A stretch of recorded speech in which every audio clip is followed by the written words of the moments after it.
नमस्कार, बहुत स्वागत है आपका इंडिया वॉइस देख रहे हैं आप। मैं हूं आपके साथ शिवम सोनी। ओडिशा के बालासोर में शुक्रवार शाम को कोरोमंडल एक्सप्रेस के 6 से 7 डिब्बे पटरी से उतरने के बाद दूसरी ट्रैक पर आ रही एक ट्रेन से टकरा गई। अपडेट के मुताबिक हादसे में अब तक 261 से ज्यादा यात्रियों की मौत की खबर है। सरकारी आंकड़ों में इसकी पुष्टि नहीं हुई है, इसकी पुष्टि हुई हालांकि, लेकिन इस हादसे में 900 से ज्यादा लोग ऐसे हैं जो घायल हुए हैं। अधिकारियों ने बताया कि हादसा शाम 7:20 पर बहानगा बाजार स्टेशन पर तब हुआ जब कोरोमंडल एक्सप्रेस कोलकाता के नजदीक शालीमार स्टेशन से चेन्नई सेंट्रल जा रही थी। हादसे को देखते हुए केंद्र राज्य सरकार के साथ अलग अलग राज्यों के दिग्गज नेता घटनास्थल पर जो है वो पहुंचे और राहत बचाव कार्य का जायजा लिया गया। और इसी कड़ी में पीएम मोदी ने भी दिल्ली में उच्च स्तरीय बैठक कर स्थिति का जायजा लिया।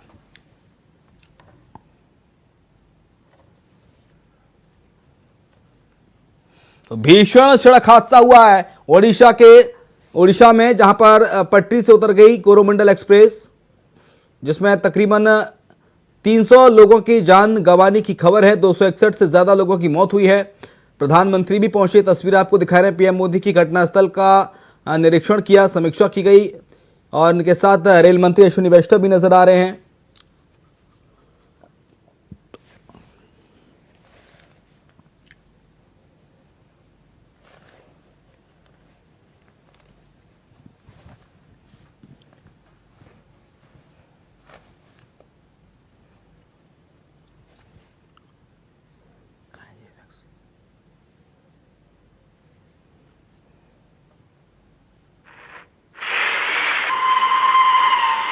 देखिए किस तरह से ये ट्रेन का हादसा हुआ। ग्राफिक्स के जरिए हमने ट्रेन बनाई और समझा रहे हैं आपको।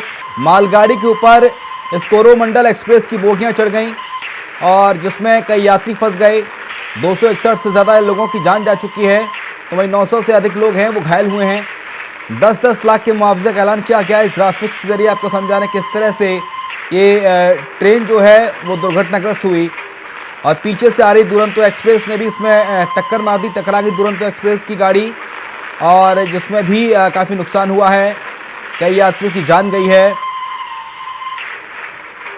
ट्रेन का नंबर है 12,841। 12,841 ये ट्रेन का नंबर, कोरोमंडल एक्सप्रेस। रेस्टोरेशन का काम स्टार्ट हो गया है। एक तरफ से उस तरफ से रेस्टोरेशन का काम स्टार्ट हो गया है। अभी सबसे बड़ी जरूरत है कि हम सब के सब इस एरिया को खाली करें और जो बड़ी मशीनें रेस्टोरेशन में लगी हुई है उनसे दूर रहें। सर अगले टाइम में इतना दुर्घटना नहीं हो तो बिल्कुल इस दुर्घटना के जड़ तक जाएंगे और कभी भी इस तरह की घटना वापस न हो उसकी व्यवस्था करेंगे। कुछ इंक्वायर हुआ सर, क्यों हुआ कुछ उड़ीसा में बालासोर जनपद में हुई दुर्घटना में जिन परिजनों ने अपने परिवार के सदस्यों को खोया है, उन सब के प्रति मैं अपनी हार्दिक संवेदना व्यक्त करते हुए जो घायल हुए हैं उन सब के शीघ्र स्वास्थ्य की कामना करता हूं। उड़ीसा में जो रेलवे का एक्सीडेंट हुआ है उसमें जिन लोगों का दुर्दैवी मृत्यु हुआ है उनके परिवारों के साथ हमारी संवेदनाएं हैं। हम मृतकों को श्रद्धांजलि देते हैं और ईश्वर से प्रार्थना भी करते हैं कि उनके परिवार को ये दुख सहन करने की शक्ति ईश्वर दे। जो लोग अभी भी जख्मी हैं उन्हें स्वास्थ्य लाभ हो, इस प्रकार की भी हम लोग कामना करते हैं।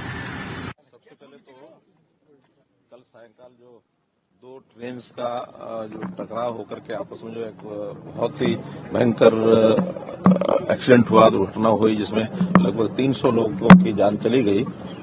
मैं उनके प्रति अपनी श्रद्धांजलि व्यक्त करता हूं और ऐसी दुर्घटनाओं के बाद निश्चित रूप से हमारा जो डिपार्टमेंट है उसकी जानकारी तो अवश्य लेंगे ही, कोई ना कोई उसकी जानकारी भी होगी ही, क्योंकि भयंकर दुर्घटना वास्तव में एक क्वेश्चन मार्क खड़ा करती है। लेकिन दुर्घटना तो दुर्घटना है। उनके जान चली जाने के बाद उनके प्रति श्रद्धांजलि और उनके सब परिवारों के लिए भी मैं प्रभु से प्रार्थना करता हूँ। दुर्भाग्यजनक हुआ, नहीं होना चाहिए था ये, लेकिन कुछ तकनीकी कारण से ये हुई है। रेल विभाग उस पर इंक्वायरी कमेटी बिठाई है रेल मंत्री जी ने स्वयं आज सुबह से आके यहाँ डटे हैं, यहाँ खड़े हुए हैं, वो सारे विषय को खुद देख रहे हैं। रेल विभाग के सारे वरिष्ठ अधिकारी अभी तो सबको रिस्टोरेशन और रेस्क्यू काम पे हम लगा रहे हैं। पूरा भारत सरकार की, राज्य सरकार की सारे एजेंसी रेस्क्यू की काम पे लगे हैं। लोगों को चिकित्सा करना पड़ रहा है, कईयों का दुर्भाग्यजनक स्थिति में मृत्यु भी हुई है, उनको भी देखभाल करना पड़ रहा है, उनके परिवार वालों को देखभाल करना पड़ रहा है। आज जो दुर्घटना हुई है वो बहुत ही बुरी हुई है। मैं सिर्फ इतना कहूँगी कि जिनको हम बचा नहीं पाए उनको मैं श्रद्धांजलि अर्पण करती हूँ, और जो बचे हैं प्रशासन ने पूरी ताकत से उनको मदद करनी चाहिए, और जितनी जाने जो भी बचा सके उसके लिए कोशिश करनी चाहिए। और रेलवे मंत्रालय ने और गवर्नमेंट ऑफ इंडिया ने इसकी डिटेल इंक्वायरी करनी चाहिए कि ये हादसा हुआ कैसे। तो इसको एक हाई पावर्ड अर्जेंटली एक कमेटी करनी चाहिए और इन लोगों को न्याय मिलना चाहिए। उड़ीसा का रेल हादसा बहुत ही हृदय विदारक है। जो लोग जो भी इसमें हताहत हुए हैं, दिवंगत हुए हैं, उन सभी की आत्मा की शांति के लिए मैं भगवान से प्रार्थना करता हूँ कि भगवान उनको अपने श्री चरणों में स्थान दे, और अकारण असमय जो उनके परिजनों के ऊपर ये विपत्ति आई है, उनको शोक से गुजरना पड़ रहा है, उन सभी को भगवान इस कठिन घड़ी में इस दुख को सहने की शक्ति प्रदान करें।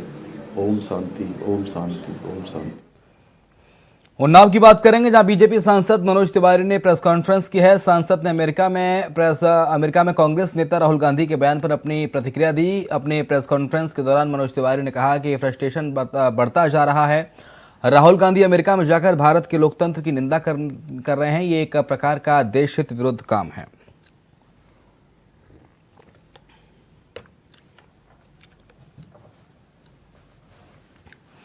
बात आगरा की, जहां पर यमुना नदी में 4 दोस्त डूब गए। नदी में नहाने गए चारों दोस्त डूब गए। गोताखोरों की मदद से रेस्क्यू ऑपरेशन फिलहाल जारी है। आगरा के सदर बाजार का मामला बताया जा रहा है। तस्वीर आपको दिखा रहे हैं, जहां पर नदी में नहाने गए थे चारों दोस्त और ये डूब गए।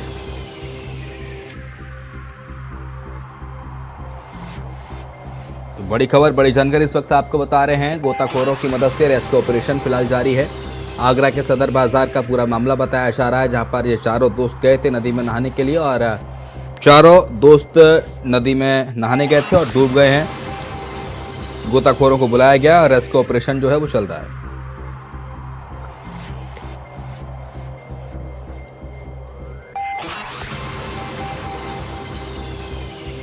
गोताखोरों की मदद से रेस्क्यू ऑपरेशन जारी है। आगरा के सदर बाजार का पूरा मामला बताया जा रहा है।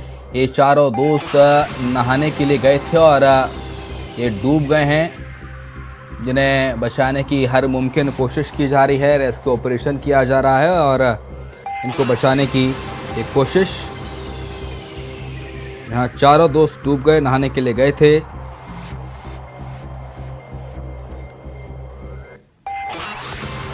गोताखोरों की मदद से रेस्क्यू ऑपरेशन जो है वो जारी है। नदी में नहाने के लिए गए थे चारों दोस्त और ये वहां डूब गए। आगरा के सदर बाजार का पूरा मामला है।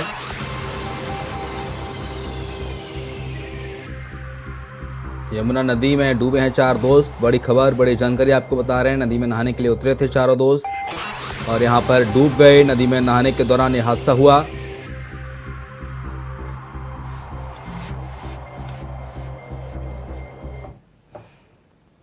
इधर मथुरा के राया थाना क्षेत्र से एक वीडियो वायरल हो रहा है, जहां पर एक युवती से छेड़छाड़ का सीसीटीवी फुटेज सोशल मीडिया पर वायरल हो रहा है। बताया जा रहा है ये वीडियो 19 मई का है, जब युवती दोपहर स्कूल से पढ़कर अपने घर जा रही थी। तभी युवक विष्णु ने किशोरी का हाथ पकड़कर खींचतान की घटना पास में लगे सीसीटीवी कैमरे में रिकॉर्ड हो गई। 29 मई को किशोरी की मां किशोरी के साथ थाने पहुंची और युवक के खिलाफ रिपोर्ट दर्ज कराई है।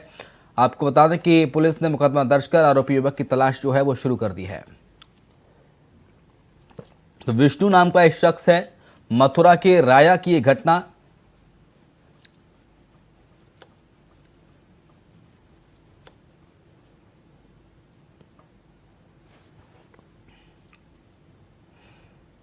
अवैध शराब परोसने वाले ढाबों पर बुलडोजर कार्रवाई कर रहा है। जिला प्रशासन और नगर निगम की संयुक्त कार्रवाई जारी है। ढाबी पर लगती थी शराब की अवैध महफिलें और ढाबे के संचालकों पर दर्ज हुआ था केस। तो बड़ी खबर इस वक्त आपको बता रहे हैं, ढाबे के संचालकों पर केस दर्ज हुआ था। ढाबे पर अवैध शराब की महफिलें थीं, वो लगती थीं।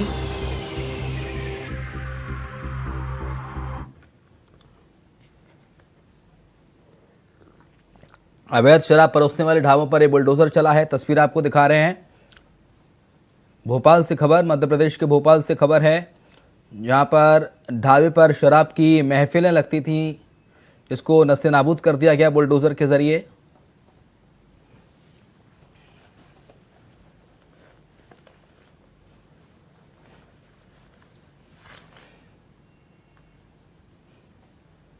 ढाबे पर अवैध शराब की महफिलें लगती थीं और इसको पर बुलडोजर चलाया गया है। ढाबे के संचालकों पर केस दर्ज किया गया था। तस्वीरें भी आपको लगातार बता रहे हैं। जिला प्रशासन और नगर निगम की सख्त कार्रवाई में इसे अंजाम दिया गया है। तरुण ज्यादा जानकारी के लिए हमारे साथ हमारे सहयोगी इस वक्त फोन लाइन पर जुड़ गए हैं। तरुण, क्या है पूरी खबर, एक बार विस्तार से बताइए। जी, मैं आपको बताना चाहूंगा, भोपाल और मध्य प्रदेश समेत आबकारी विभाग के कई सारे ऐसे मामले प्रतिदिन सामने आ रहे हैं। फर्जी एफडीआर के भी मामले सामने आ रहे हैं। साथ ही आपके ये अवैध रूप से शराब परोसने के जो मामले हैं, ये भोपाल के जो बाहरी क्षेत्र होते हैं, ढाबा संचालक जो होते हैं, ये अवैध रूप से शराब बैठाकर पिलाई जाती है और इन ढाबों पर जो है शराब की बिक्री भी की जाती है। ठेकेदारों की साठगांठ से ये पूरा जो है व्यापार जो है चल रहा है। जी, तो इसमें कौन कौन शामिल था, कौन कौन से ठेकेदार शामिल थे, कौन कौन लोग हैं, क्या कुछ लोगों की गिरफ्तारियां भी हुई हैं?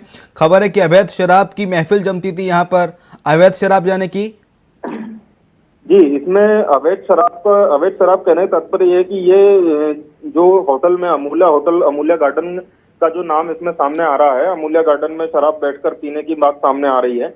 इसमें जो है क्षेत्रीय शराब ठेकेदार की भूमिका हो सकती है, क्योंकि वहां से जो है शराब ठेकेदार, मतलब अमूल्या गार्डन जो है शराब ठेकेदार से ही शराब खरीदते थे। शराब ठेकेदारों की भूमिका उसमें संदिग्ध हो सकती है। अब देखने वाली बात है इसमें कि आबकारी विभाग किन किन लोगों के ऊपर कार्रवाई करता है, किस तरह की जांच आबकारी विभाग की होती है, उसके बाद ही ये सारे ठेकेदारों और संबंधित लोगों के नाम उसमें सामने आ सकते हैं। जी, ठीक है, बहुत शुक्रिया आपका तमाम सारी जानकारी के लिए।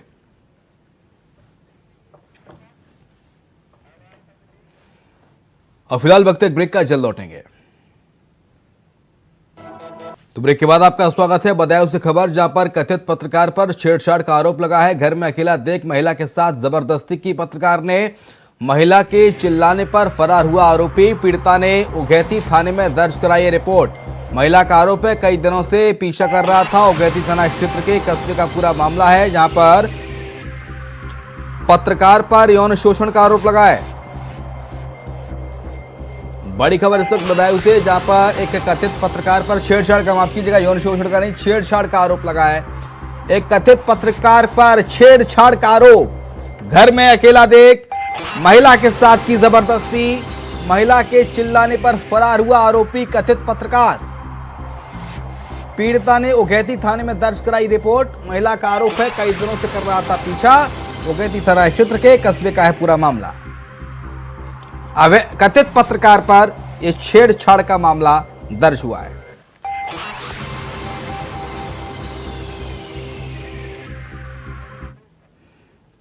बरेली से एक और लफ्जियात का मामला सामने आया, जहां पर मुस्लिम युवती ने लड़की से पहले दोस्ती की, फिर बंधक बनाकर दुष्कर्म किया। बता दें कि एक मुस्लिम युवक ने 30 साल की ब्यूटी पार्लर संचालिका को अपने जाल में फंसाकर पहले उससे दोस्ती की, फिर बंधक बनाकर उसके साथ दुष्कर्म किया। इतना ही नहीं, आरोपी अपने आप को हिंदू दिखाने के लिए, अपने नाम और धर्म की पहचान छिपाने के लिए हाथ में कलावा बांधकर माथे पर तिलक लगाता था। तो वहीं आरोपी का नाम आबिद बताया जा रहा है, जहां उसके परिवार ने लड़की को बंधक बनाकर जबरन उसका धर्म परिवर्तन कराया। उसके बाद आरोपी के साथ निकाह पढ़वाया, जिसके बाद पीड़िता ने अब थाने में 5 लोगों के खिलाफ एफआईआर दर्ज कराई है।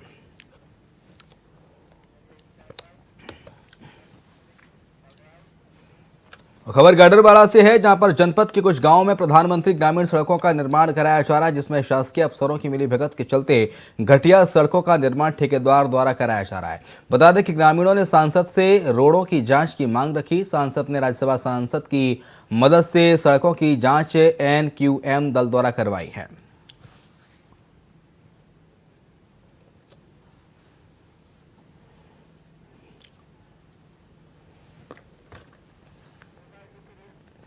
तो एक खबर आपको गाड़र 12 से बता रहे हैं, जहां पर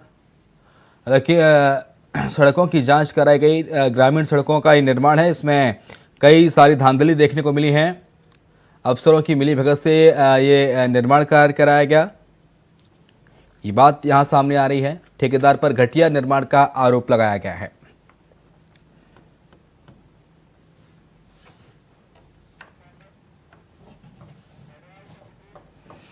लखीमपुर खीरी में जंगल से निकलकर बाघ लोगों के घरों में आराम से आते जाते नजर आ रहे हैं। बाघ को देखकर लोग दहशत में हैं। वहीं तस्वीरों में देखा जा सकता है कि किस तरह से बाघ रात में एक घर से बाहर निकल रहा है। तभी कुछ उत्साहित युवकों ने कार के अंदर से वीडियो बनाकर सोशल मीडिया पर वायरल कर दिया। ये मामला मैलानी वन रेंज इलाके के गड़गिया गांव का है।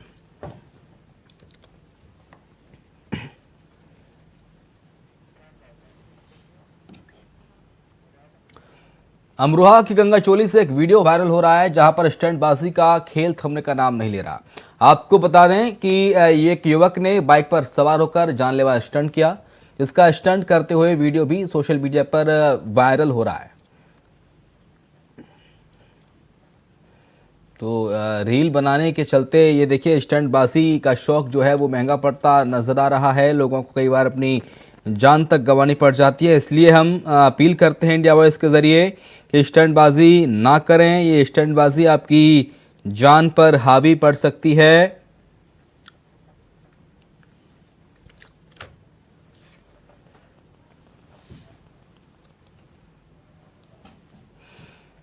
मुरादाबाद की बात करेंगे, जहां पर 11वीं की छात्र ने आत्महत्या की है। इंस्टाग्राम पर फोटो अपलोड करने के कारण उसका प्रेमी खफा हो गया था। दोनों ने एक दूसरे को सुसाइड करने की धमकी दी, जिसमें नेहा ने आत्महत्या कर ली। मौके पर पहुंची पुलिस ने बॉडी को उतारकर पंचनामा भरकर पोस्टमार्टम के लिए भेज दिया है। ये मामला मझूला थाना क्षेत्र के एकता कॉलोनी का है।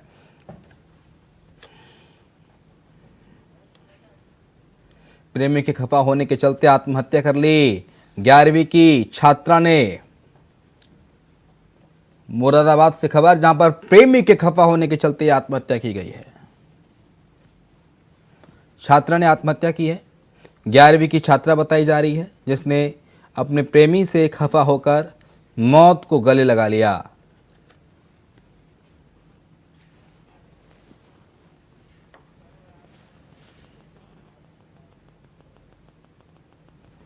प्रेमी के खफा होने के चलते आत्महत्या की है। मुरादाबाद से खबर आपको बता रहे हैं, छात्र ने आत्महत्या की है, मौत को गले लगा लिया। प्रेमी से खफा होने के चलते जान दे दी।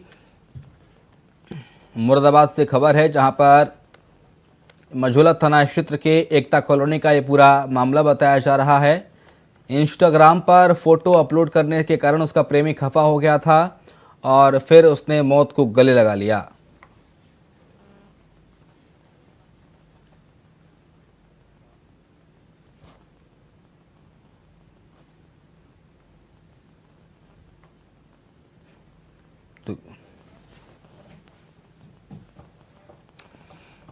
उत्तराखंड के पूर्व मुख्यमंत्री त्रिवेंद्र सिंह रावत इन दिनों महाजनसंपर्क अभियान के तहत पार्टी की रीति नीति और केंद्र सरकार की उपलब्धियों को उत्तर प्रदेश की विभिन्न लोकसभा सीटों में जन जन तक पहुंचाने का काम कर रहे हैं। पूर्व मुख्यमंत्री आज काशी पहुंचे, जहां उन्होंने पार्टी के कार्यकर्ताओं से मुलाकात की और जनसंपर्क अभियान के तहत किए गए कार्यों की प्रगति रिपोर्ट भी पार्टी कार्यकर्ताओं और पदाधिकारियों से ली। त्रिवेंद्र सिंह रावत पार्टी कार्यकर्ताओं को उन्होंने बताया कि किस प्रकार से केंद्र सरकार की उपलब्धियों को घर घर तक पहुंचाना है और पार्टी के कार्यकर्ताओं को किस प्रकार से संगठन को मजबूत करने के लिए काम करना है। यहाँ पर 2 बार आया और तब और अब में मैं कहूँ कि